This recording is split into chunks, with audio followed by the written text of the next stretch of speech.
चल हो जा शुरू।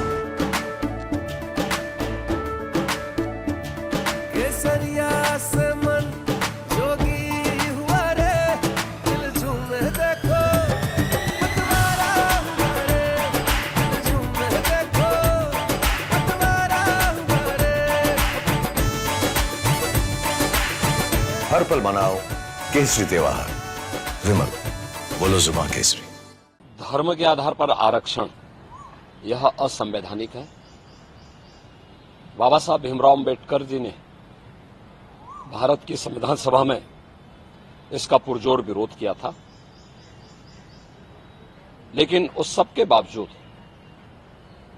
कांग्रेस और उसके सहयोगी इंडी गठबंधन से जुड़े हुए दल हैं, इन लोगों में एक होड़ सी लगी है मुस्लिम आरक्षण देने का।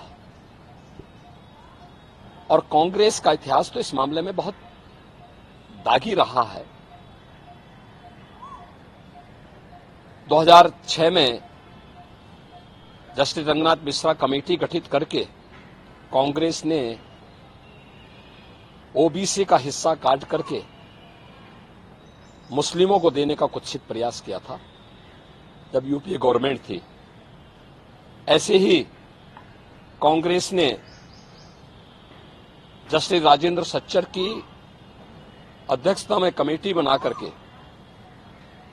अनुसूचित जाति के आरक्षण में सेंध लगाने का प्रयास किया था। कुछ मुस्लिम जातियों को अनुसूचित जाति में शामिल करने का कुत्सित प्रयास किया था। बीजेपी और एनडीए ने उसका विरोध किया था। कांग्रेस की जब आंध्र प्रदेश में सरकार थी, उन्होंने उस वहां के ओबीसी के आरक्षण को मुसलमानों को दिया था।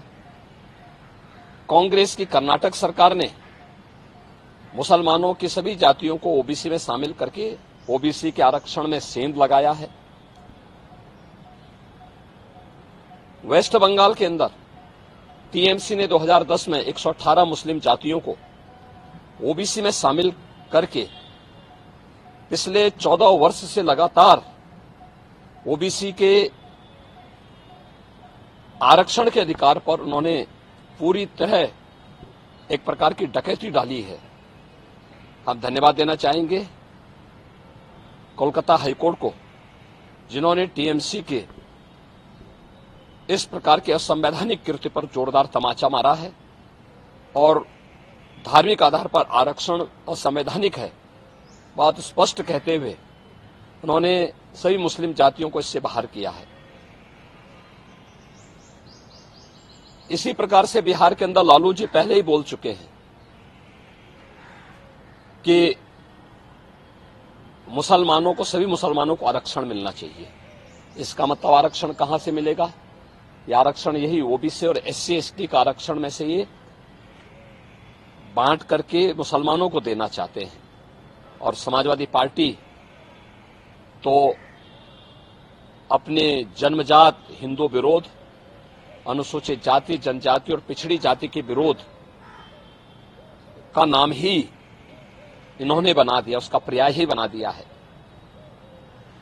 चाहे वह राम जन्मभूमि का विरोध रहा हो, राम भक्तों पर गोली चलाने का रहा हो, या फिर 2012 और 2014 के अपने इलेक्शन मैनिफेस्टो में समाजवादी पार्टी ने मुस्लिमों को आरक्षण देने की वकालत की थी और यहां तक इन्होंने शरारत की थी कि तुष्टीकरण की हद बात करते हुए उत्तर प्रदेश के अंदर, उत्तर प्रदेश की उस समय की 20 करोड़ की आबादी की सुरक्षा के साथ खिलवाड़ करते हुए पीएससी की 54 कंपनियों को इन्होंने समाप्त किया था।